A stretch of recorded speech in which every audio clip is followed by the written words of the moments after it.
Lambert. I'm the Outreach and Interpretation Program Manager, and we have a lot of regulars in the audience, and for those of you who are regulars, you know that I usually get to introduce the speaker and then sit down.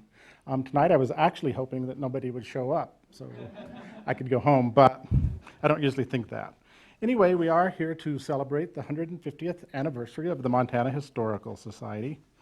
Kind of a little side note, several years ago, every year we have our annual history conference.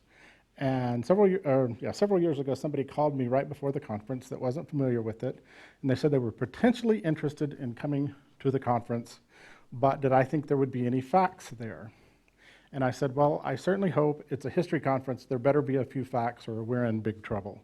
So tonight we're going to have a few facts, but we're also going to have some opinions that are mine, and maybe some emotions. Hopefully you'll see some things here to laugh at.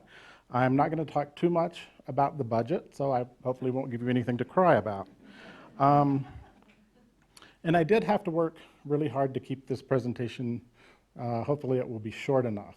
I personally think everything about the society now and in the past is fascinating, so it made it really hard to leave information out since it was also fascinating.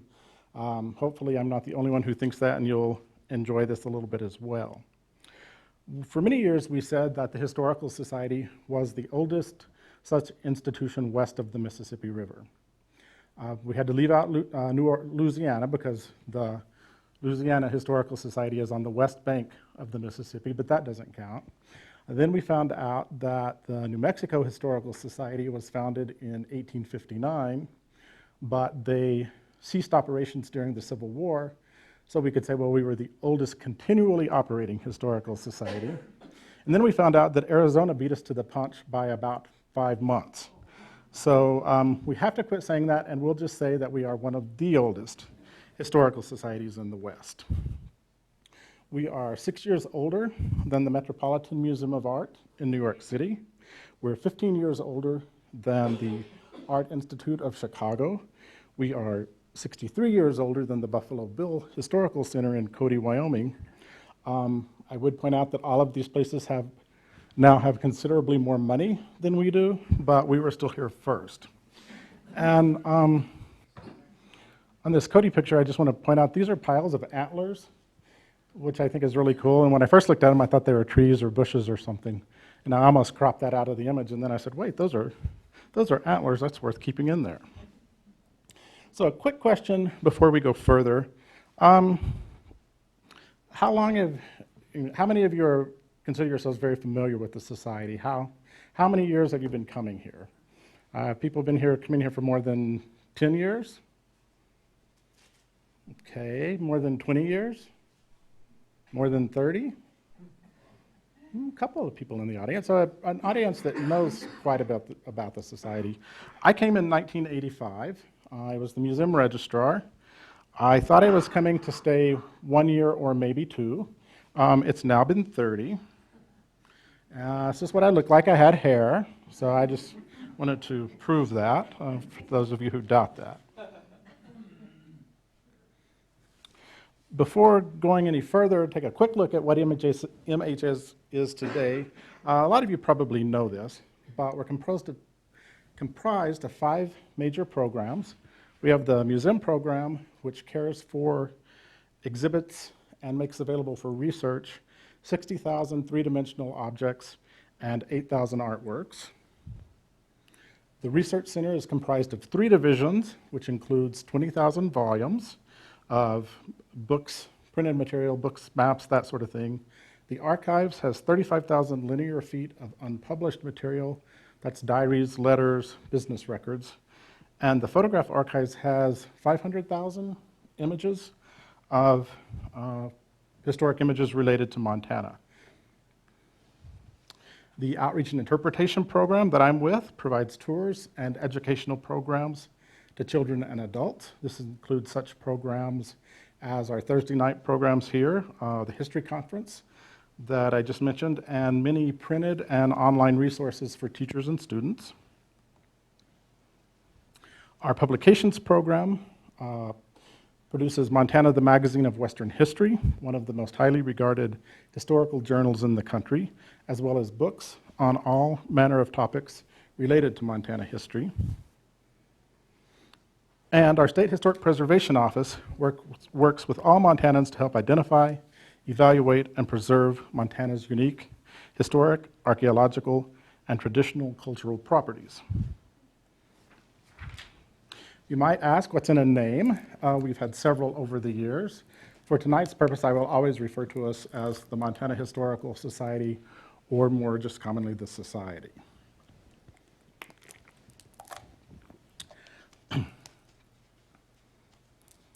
Our current operation was 150 years in the making.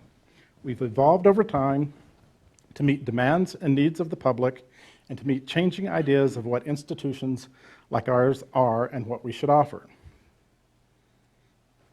While 150 sounds old to us, according to the internet, so we know it has to be true, the first museum in the world was founded by a Babylonian princess named Inagaldie in 530 BC in what is today Iraq. Her emperor father, Nabonidus, is regarded as the first serious archaeologist, and he excavated many of the artifacts which she displayed. These items were already several centuries old in Inagaldie's time and came from the southern region of Mesopotamia. She used the museum pieces to explain the history of the region and to interpret material aspects of her dynasty's culture, which is exactly what we still do today. Clay cylinders like this one were inscribed with the same description written in 3 different languages, were used in Inagaldie's museum to accompany her artifacts.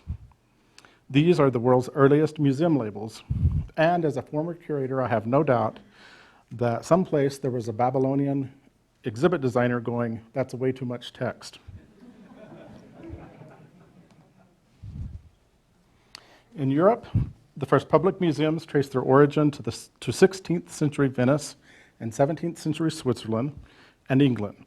The flowering of the Enlightenment during the 18th century brought about the opening of the British Museum in London in 1759 and the Louvre in Paris in 1793. The British Museum was formed as the result of the government's acceptance of responsibility to preserve and maintain 3 collections, quote, not only for the inspection and entertainment of the learned and the curious, but the general use and benefit of the public. The Charleston, South Carolina Museum, which traces its origins to 1773, claims to be the oldest American museum.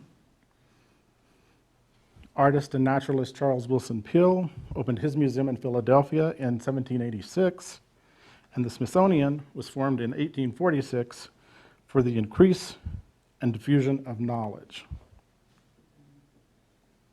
So all of this is to say that by the time the gold seekers arrived in Montana, the concept of such organizations as a way of preserving history was well established. The idea was not unique, but the timing was.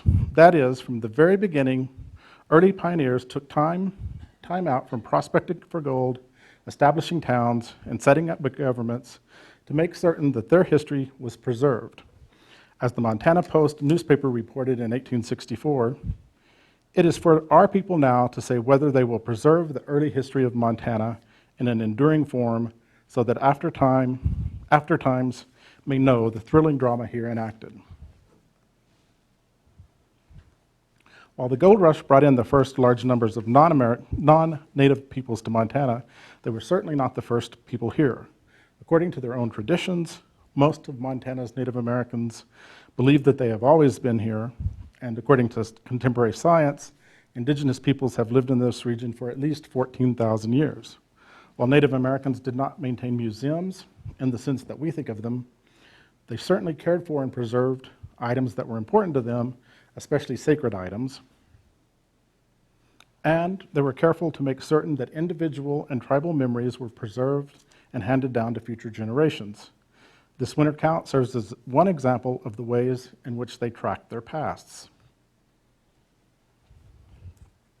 With the discovery of gold in the early 1860s, the influx of miners into the region led to the creation of Idaho Territory in 1863 and the subsequent partitioning off of the Montana Territory in 1864. Abraham Lincoln appointed Sidney Edgerton as governor, and Edgerton chose the thriving camp of Bannock as the new capital. The first territorial legislature convened in Bannock that December. Francis M. Thompson, representing Beaverhead County, introduced Council Bill number 15, calling for the establishment of the Historical Society. It passed the Council, which the equivalent of the Senate, unanimously before heading to the House, where it passed with amendments on January 25th, 1865. It did not officially become law, of course, until the governor signed it, which he did on February 2nd, 1865. By that time, the territorial capital had been relocated 50 miles to the east to Alder Gulch and the booming camp of Virginia City. The society now had an official mandate to, quote, collect and arrange facts in regard to the early history of the territory, the discovery of the mines, incidents of the fur trade, etc. Although required by law to advertise their meetings publicly, the founders, all of whom were men of a certain social standing, wrong button, were identified by name in the authorizing legislature, and future members could only be admitted by invitation and ballot. Consequently, during the first decades of its existence, the society operated primarily as a private gentleman's club. And I'm sure many of those names are familiar to you, and you'll hear a little bit more about them in a minute, about some of them anyway. So one of the first orders of business was to find a home. On February 25th, the founders, at least those who could make it, they weren't all there, held their first meeting at the Dance and Stewart store in Virginia City. According to recently retired MHS librarian Brian Shovers, from the beginning, the members, quote, wide acquaintance with early pioneers and their self-conscious insistence that the day's newspapers were as much a part of the territory's history as the Lewis and Clark journals, contributed much toward making the society's collection deep and rich. 1873 proved to be a big year for society activity. In that year, organizational president Wilbur Fisk Sanders reported, I have sought to gather together all books of local character, pamphlets published by other citizens, files of our various newspapers published here. We are on the mailing list of the Secretariat of the Interior and the Smithsonian. We have almost 200 volumes in our library and will soon be receiving diaries of various trading posts and some of their attachés. The society received its first appropriation from the territorial legislature in 1873, a whopping $150 for the purchase of manuscripts and books illustrating the early history of the region and for paying for the postage and express charges thereon. $150 doesn't sound like much, but if you convert it into today's money, that's $3,000, which still doesn't sound like much. William E. Cullen was elected as the institution's first librarian. An organizational constitution was adopted, and the museum program was born when the members resolved to, quote, gather a cabinet of minerals, other rare and curious specimens in natural history. Also, in 1873, the Society's holdings were moved from the Territorial Auditor's Office in Virginia City to Helena, where they were stored at Sanders' law office. Unfortunately, in January 1874, Sanders' office and its contents, including the Society's holdings, fell victim to one of the many fires that ravaged early Helena. Undaunted, the members immediately set about rebuilding their collections, and the legislature followed suit, appropriating $500 to aid in this recovery. And I hope you're impressed by that fire effect. That's kind of like the height of my technical ability here. So.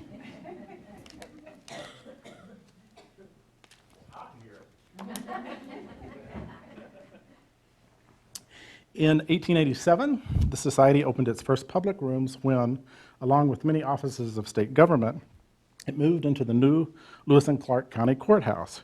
Here, as reported by the Helena Board of Trade, visitors could spend a pleasant hour examining relics and early newspapers and talking about the old days. Few states and territories, if any, have so complete and perfect a record of early exploration and adventure. One of my favorite things about this talk is looking at these photos and seeing things like this is the first printing press in Montana. It was used to print the Montana Post. You can see it here in this photo in the Lewis and Clark County Courthouse. Or you can go out into our exhibit in here and see the real thing, which is still there, still being cared for. And to me, that's really exciting. I can also tell you it's really heavy because we've had to move it several times. In March of 1891, the Society officially became a state agency. Its collections were transferred to state ownership, and the oversight was entrusted to an executive committee comprised of the Society's officers and ex officio state officials. When the new State House was completed in 1902, the Society moved into its new home on the west end of the ground floor. So this right here is where the Society was. By this point, the library boasted a large number of manuscripts and diaries, for the most part original matters of inestimable value, as they furnish the records of the settlement and early history of the state as written by actual participants in the events recorded, as well as highly interesting and rapidly expanding collections of the flora, fauna, metals and minerals of Montana, and many relics of the tragedies and thrilling and romantic occurrences in its early history. Within a very short time, Montana's government outgrew its new home, so between 1909 and 1912, wings were added to the east and west ends of the building. Thereafter, the Society was located on the ground floor of the newly completed East Wing. Up there, I think OPI is in there today, with at least some storage in the basement.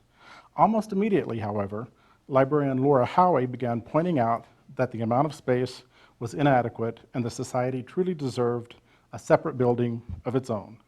This sentiment would be periodically revisited over the next 5 decades. In 1928, due largely to ever more crowded conditions and other deficiencies, librarian David Hilger instigated a media blitz calling for the erection of a new separate building to house the Society and its growing collections. In 1937, librarian John B. Rich added fuel to the fire when he pointed out to the trustees that the North Dakota Historical Society had its very own building. I might also point out that the North Dakota Historical Society now has a brand new, very nice building. So once again, they beat us to the punch. In 1941, the legislature authorized a bond sale to fund a new building. But World War II intervened, postponing the construction for another decade. So finally, in 1950, the dream was realized and groundbreaking ceremonies were accompanied by great fanfare. Officially, the new building was the Veterans Pioneer and Memorial Building.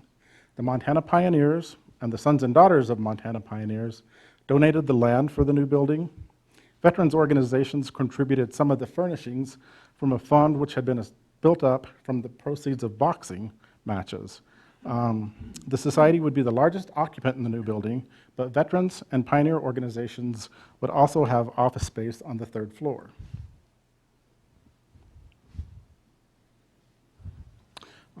Unfortunately, in the summer of 1961, the basement was flooded with 300,000 gallons of water.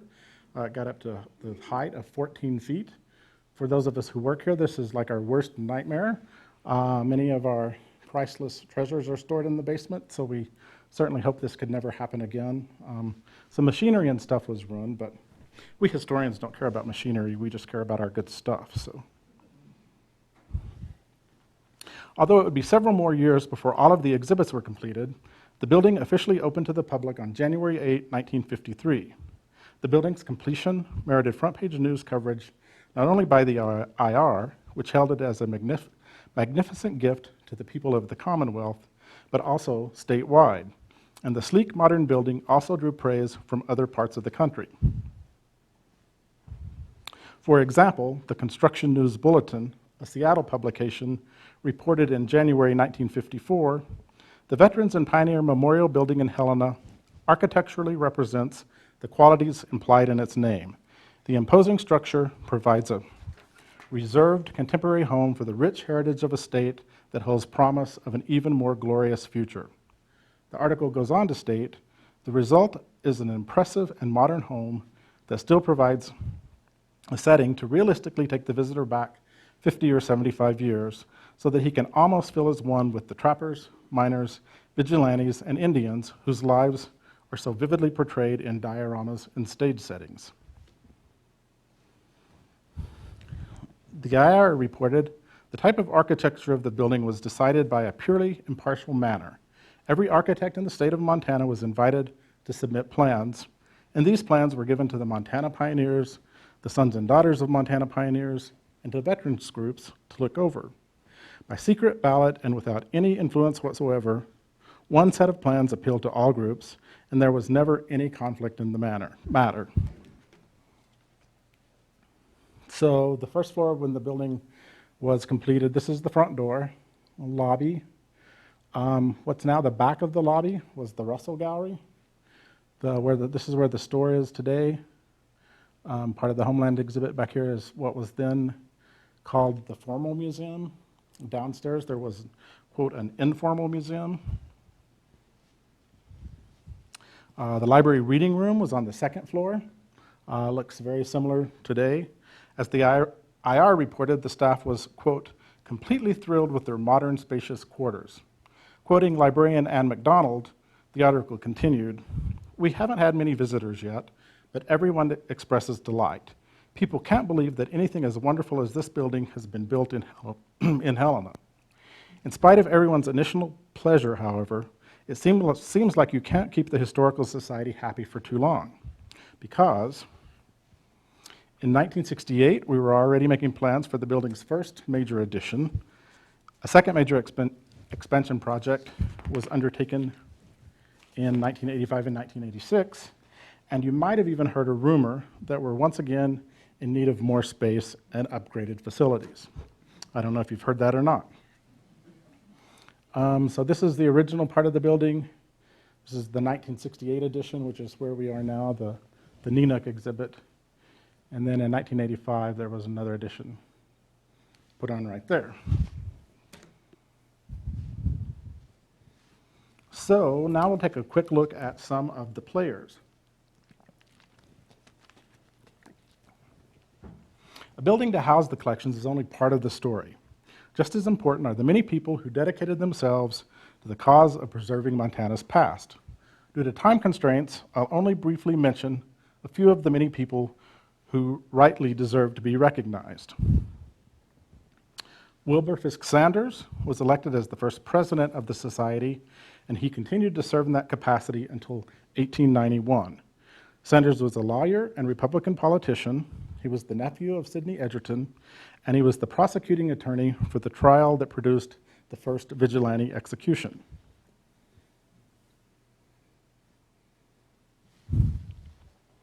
James and Granville Stewart were brothers who came to Montana in 1858 en route home to Iowa from California.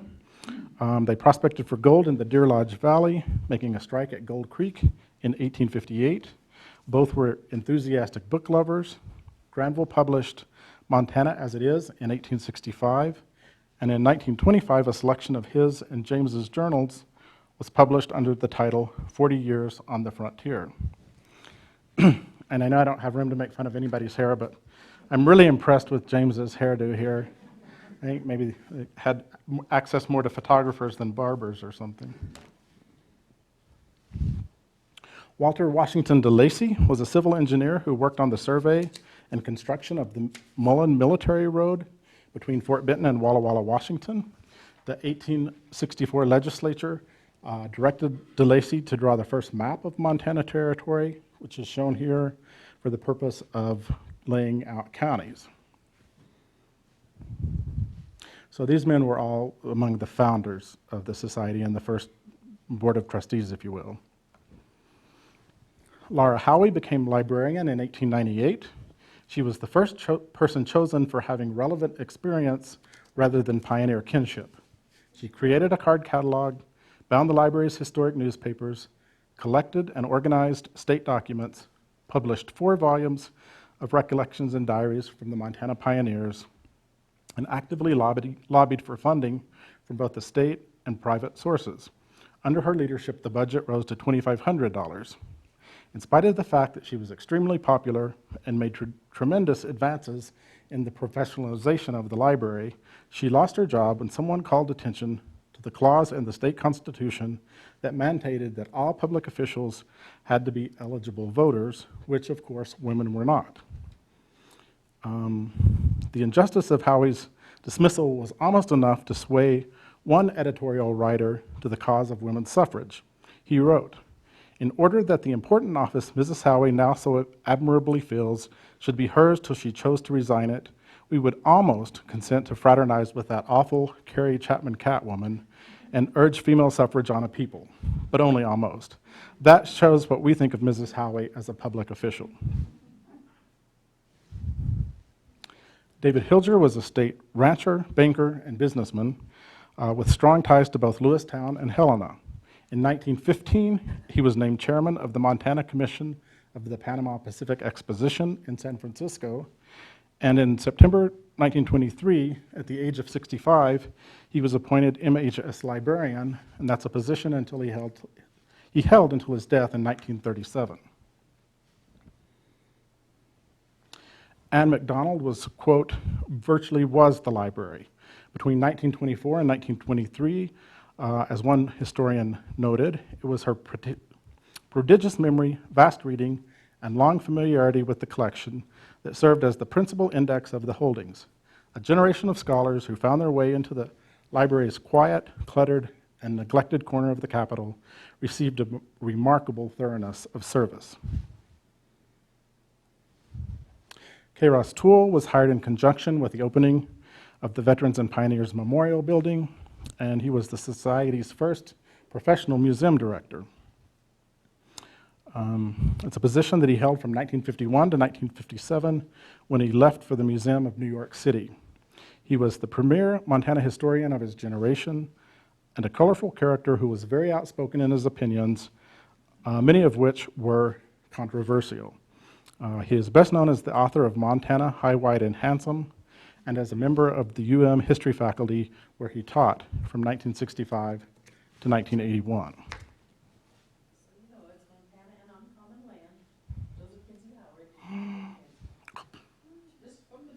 Okay. Did everybody get that? That correction? Montana, an uncommon land. Okay, that's what you get for typing too fast. Fortunately, I married somebody who knows a lot, so. And she really does, that's the annoying part.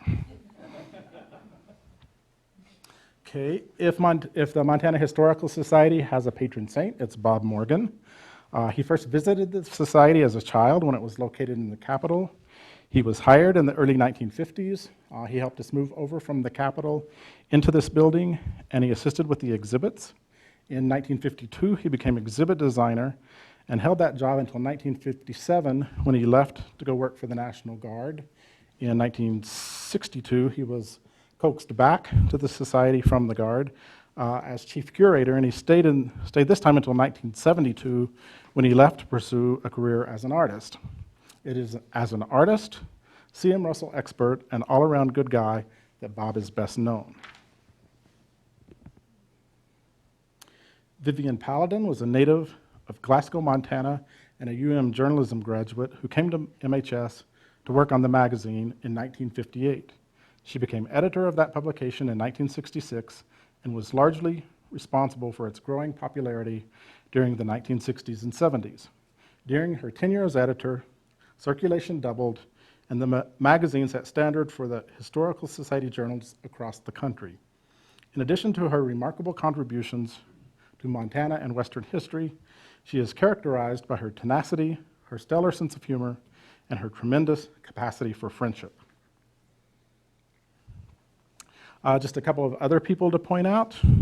Dick Duffy was the business manager here. He's shown about 1955 with the microfilming staff. Other popular librarians were Harriet Malloy, who's shown with Frank Murray, who was the Secretary of State. That's about 1963. They're handling territorial documents in preparation for the centennial. And Virginia Walton was here in the mid-50s. That's part of the original furniture in the society, which I think is really neat. There were tables designed for reading bound newspapers. So at the top of the table just lifted up and you could put your newspaper there or ledgers or whatever. A lot of the furniture from the original building is still around and still in use if there are any of those tables, I don't know where they are. I think there might be one or two floating around. But I think they're pretty neat. I think many of you probably remember Dave Walter. He probably knew as much or more about Montana history than anyone. He was an amazingly helpful reference librarian. If you didn't know something, your first option was to ask Dave. If Dave didn't know, your second option was to do your own research, but you started that by asking Dave where you should look. As I said, there are many staff members who worked here. This is a group photo taken about 1974. I think the first thing we notice are these pants over here. I had a pair myself, but I don't know if people, Jim Warner was the carpenter, Brian Cockhill, was a former director here, Lori Morrow, still in our photo archives, Vivian Paladin, Rex Reiki, many of you might know him as a jazz musician and artist, Ken Cordy was the curator, Sam Galuli was the director. I don't know who this guy was, but he was obviously very cool with his shades there.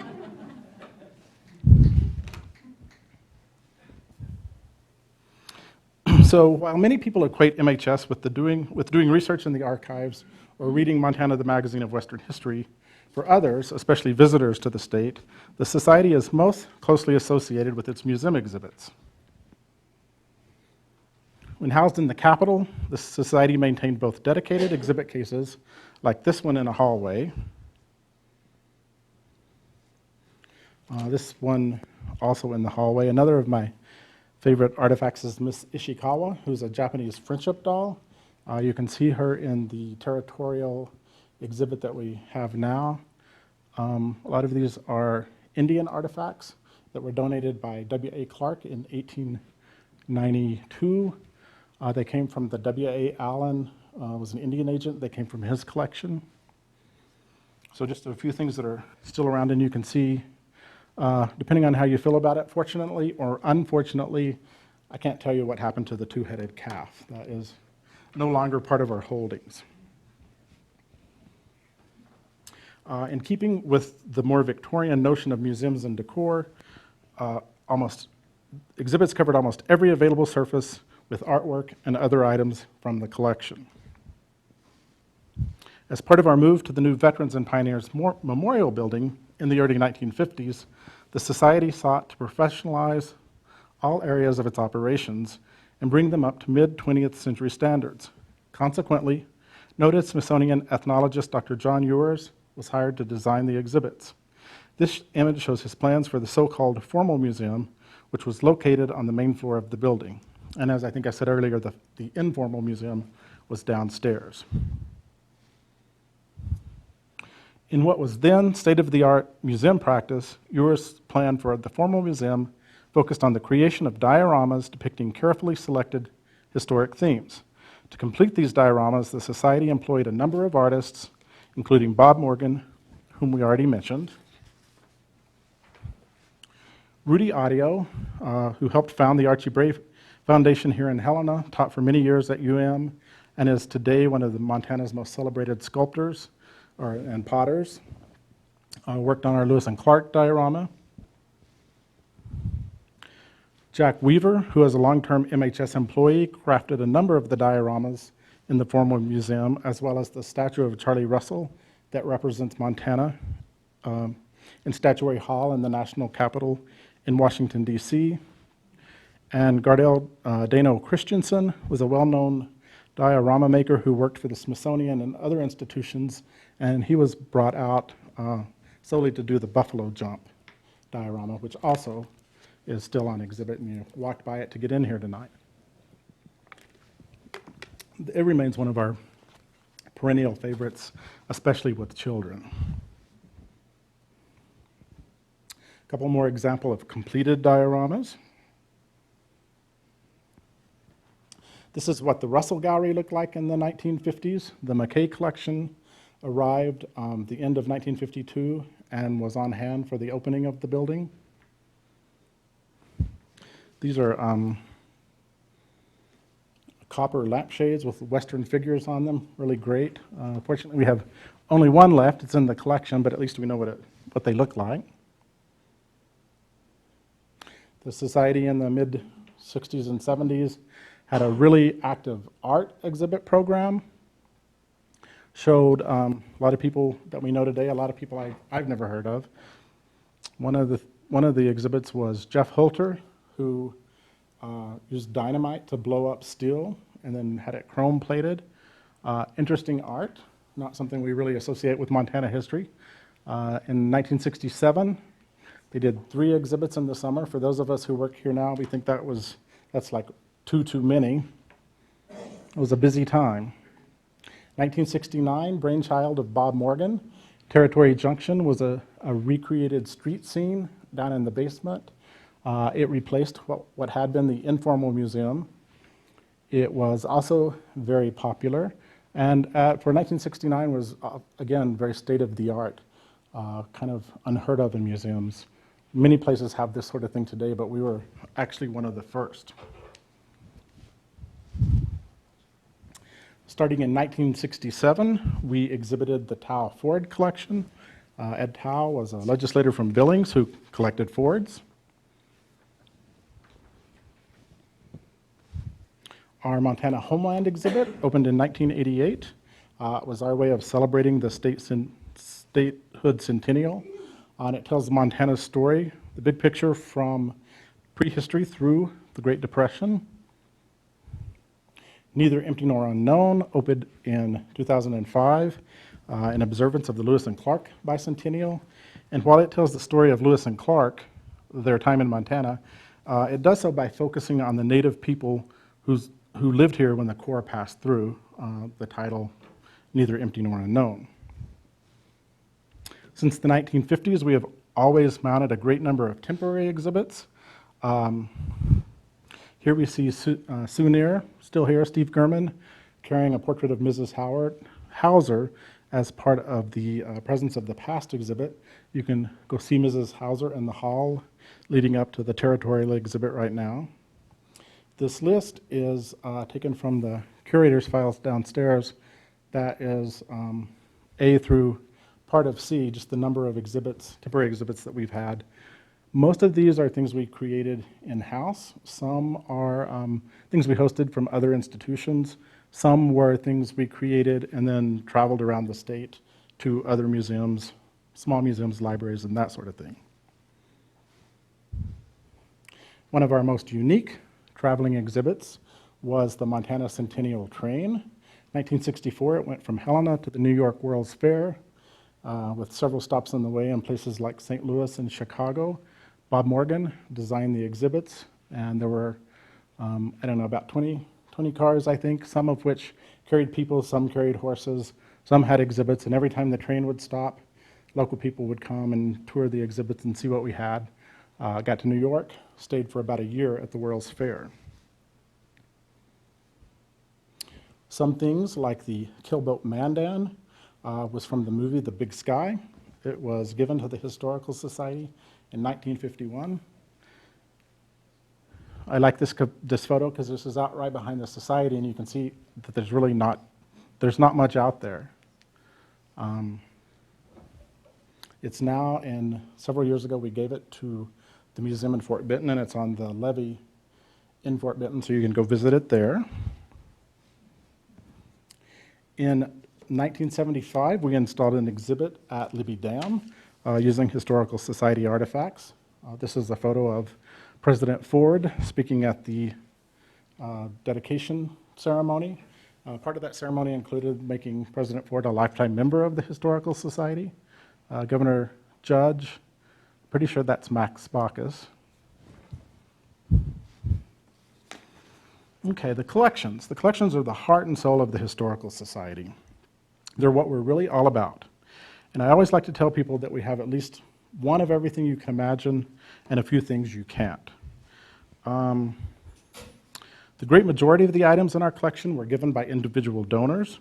Some of these donors gave us one or two things or a small collection of family heirlooms. Others gave us large collections they had systematically accumulated. Some of these things represent common aspects of everyday life that have become valuable due strictly to the passage of time and the fact that once common items have become scarce, such as this card for a pair of paper hanger scissors, the first in the territory. Other parts of our collection have great historic value because of the stories they can tell about Montana's past and their connections to important characters, such as Jim Bridger's rifle, Hawken rifle, and field glasses. Collection of Granville Stewart's books that contain both historic information in terms of their content and also for their association with a notable Montanan. This is a picture of Mrs. Margaret Hibbard donating a Russell painting, Roping by Moonlight. I think it looks like she perhaps has decided she wants it back, and Ken Cordy, there's no way he's letting go of it. So, the Malcolm S. McKay collection of Charlie Russell art, 54 pieces that came to the Society beginning in 1952. The reason that we have such an incredible collection of Russell art today, it was partially a donation, partially a purchase. We paid $50,000 for it. It was worth about $300,000 at the time, but it is certainly put us on the map Russell-wise. And now I'm just going to mention a few other collections. There's no way to talk about all of them. These are just a few of some of the more important ones. Thomas Teagle was a high school history teacher who collected books and other forms of information on the West, most especially cowboy life and the cattle industry. When he died in 1969, he bequeathed to the Society about 1,000 volumes of books on cattle ranching and also an endowment for the collection so that we could continue to purchase new materials as they became available. Samuel Johns had a hardware store in Kalispell. He collected firearms. His collection came to the Historical Society in 1959.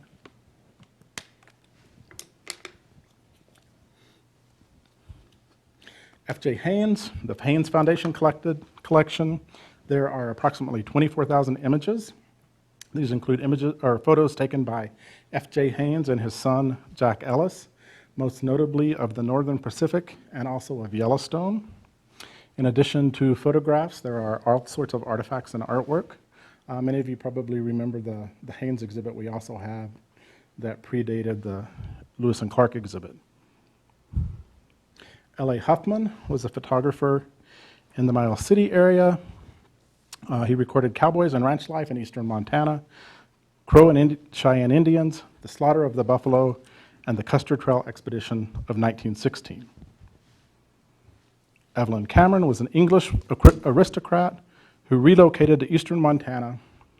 Her collection contains photos reflecting her interest in birds and other Montana wildlife and contains views of homesteading and ranching activities and Montana scenery between 1895 and 1920.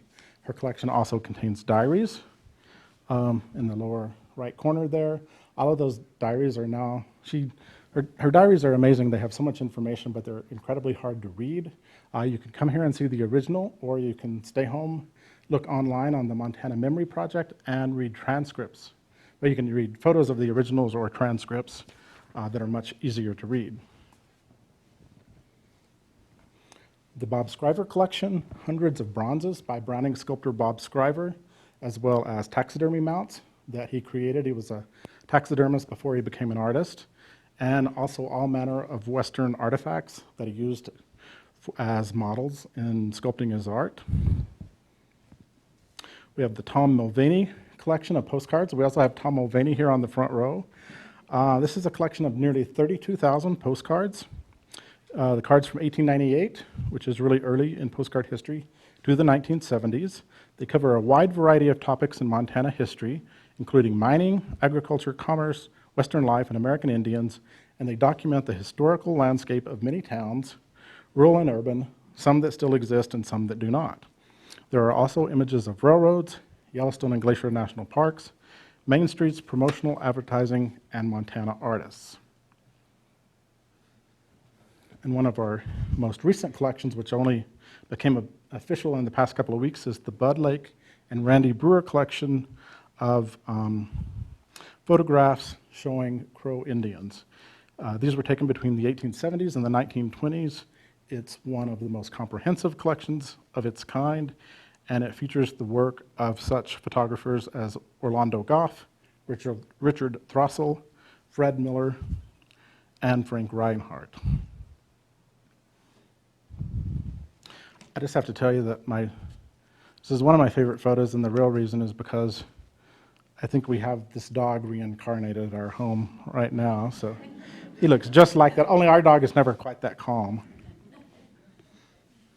Okay, so as a way to kind of wrap this up and get in a lot of information in a short time, we're just going to take a quick look at then and now and compare how things were and are.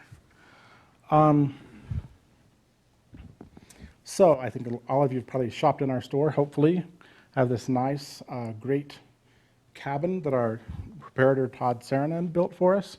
Rod does a great job stocking the store with all sorts of Montana items. So this is now.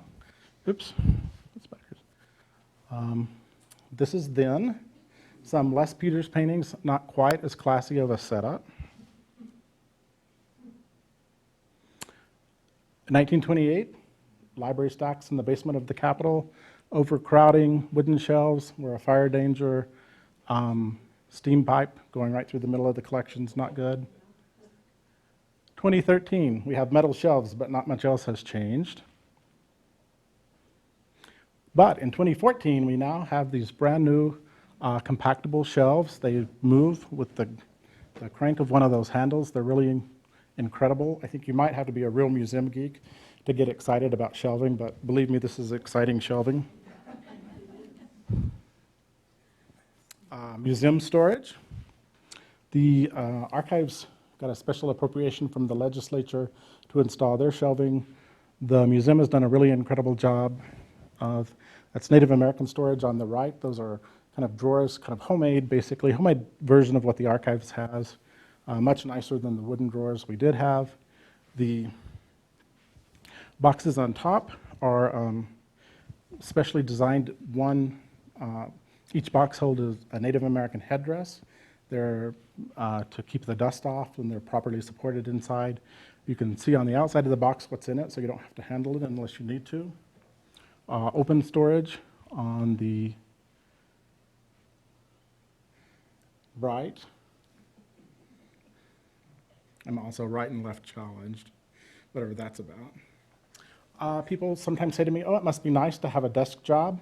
And yes, that's often true, but not always. Here we see Anne McDonald and Virginia Walton in the 1950s have gone to retrieve a collection of bank records. We picked up the Scriver collection in 2000 in Browning, some incredible works of art. Also, literally, quite a bit of trash that we had to wade through to get to some of this stuff. Some heavy taxidermy mounts. The building on the left is out at a barn out at his ranch. And every place, I mean, there are numerous buildings out there, and every place we went, it was like, well, I bet there's nothing in here. And you'd open the door, and there would be, like I say, trash, et cetera. And then some really incredible things that you kind of had to wade through to get to them. This is Vic Ryman, our museum technician, giving a little dusting off to Big Medicine.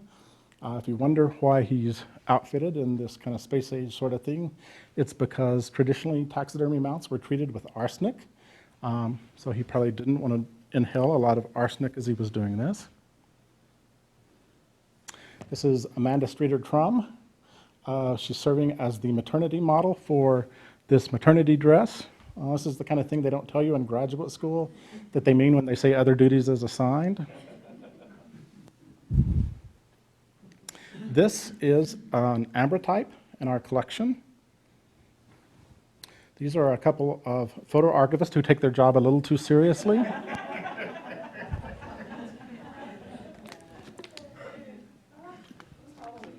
It was Halloween. It wasn't an everyday occurrence, I have to admit.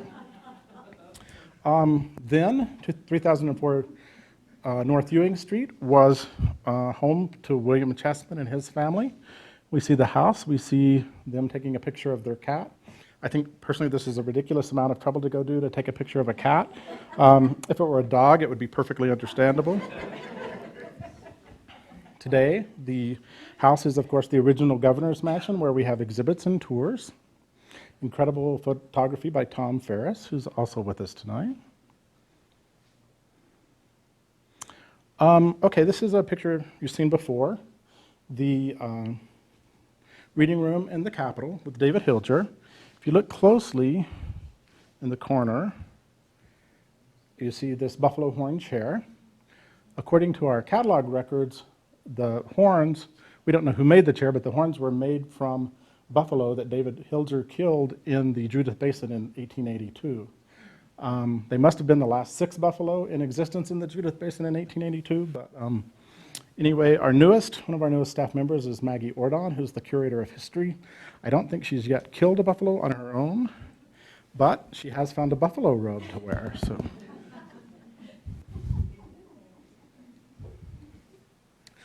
These are our buffalo habitat group as they appeared in our early 1950s diorama, A Winter Scene.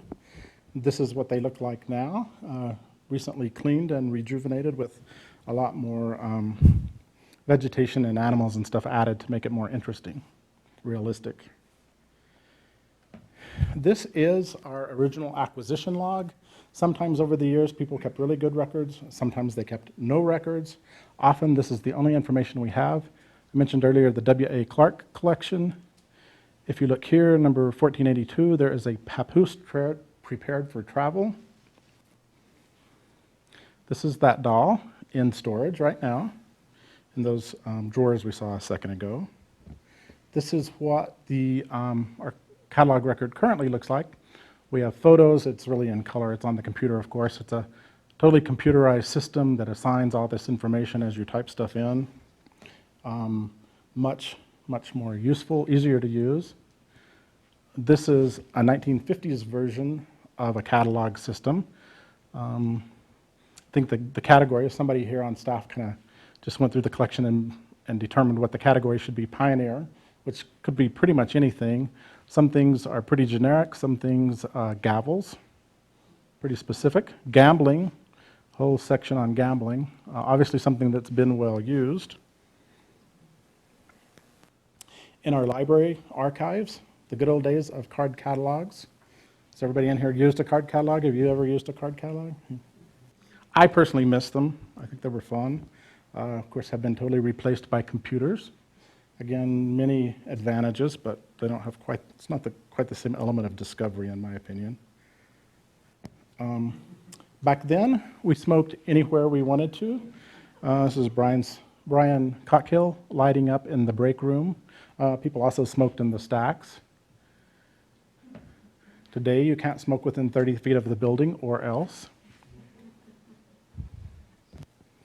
In 1981, you could be served by 2 highly trained, qualified, helpful photo archivists.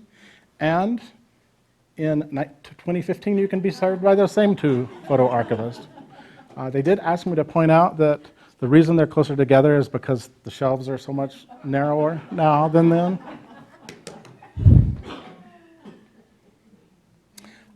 We've always done a lot of programs on Indian education. From a contemporary viewpoint, what we've learned with Indian Education for All, there are many things wrong with this.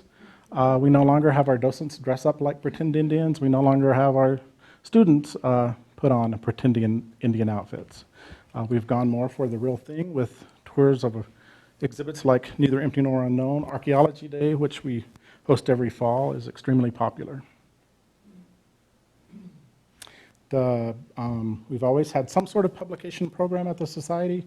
Originally, it was the contributions to the Historical Society of Montana. 10 volumes were published between 1876 and 1940. In 1951, we started Montana, the Magazine of Western History. That's the initial cover. It is a wood grain edition, and that's an homage to the Montana timber industry. The Montana Post started in 1963 as our newsletter. Does anybody know who that is?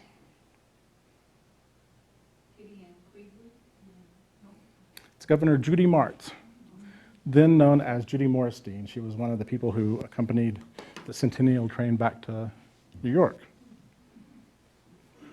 What our magazine has evolved into. Our publication staff with just a few of their many awards. These Bronzes are awards given out by the Cowboy Hall of Fame for Western writing. That's just some of the awards that they've won in our publications program. They affectionately call them the Herd. One of the things then, this is an article in the Independent Record when the society, this new building was built. It says, for years there's been a woeful lack of historical textbook for students of all ages. Now we have Montana Stories of the Land, which we're pretty proud of. Then we had historic structures being used in their original intent, charcoal kilns, the Horse Hotel, which is this incredible barn. Today we have the Historic Preservation Office. They go around the state and offer resources to help people take care of these historic treasures locally whenever possible. They love to do archaeological field work, as exemplified by this work going on at the Second Crow Agency, which I think is in Park County, a couple of summers ago. They don't get to do this nearly as much as they would like. We have volunteers that help with all aspects of the society, then and now. Joan Bishop, who was very active in our archives program. Looks like she's transcribing something there. Maybe she cataloged collections. She also wrote articles. Doris Hitt, working in the museum program, sewing a hanging sleeve on a textile, probably some sort of quilt. We still have our volunteers throw incredible parties. Some things have changed, however. Over here, 2014, Vicki Smith. This is good. We no longer let the volunteers use historic punch bowls. This is USS Montana Silver Service, so they don't get to use those today. And we no longer serve food quite that close to a Poindexter painting. Back then, not worth that much. Today, worth a lot. So, Charlie Russell is, of course, still also our patron saint. This is one of my favorite.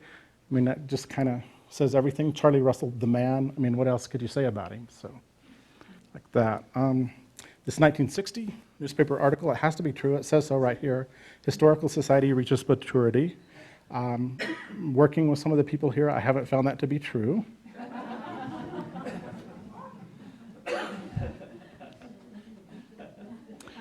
But it's never been true that people are particularly mature, so we still like to have fun.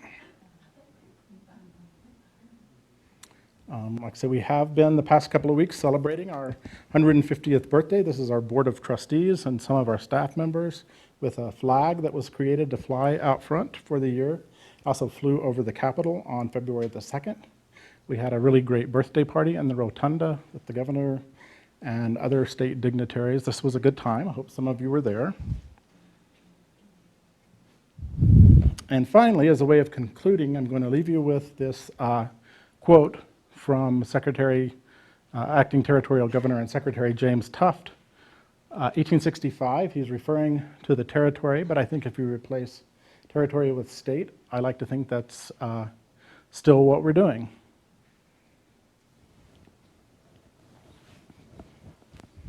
So that is the end of my presentation. If anybody has any comments or questions or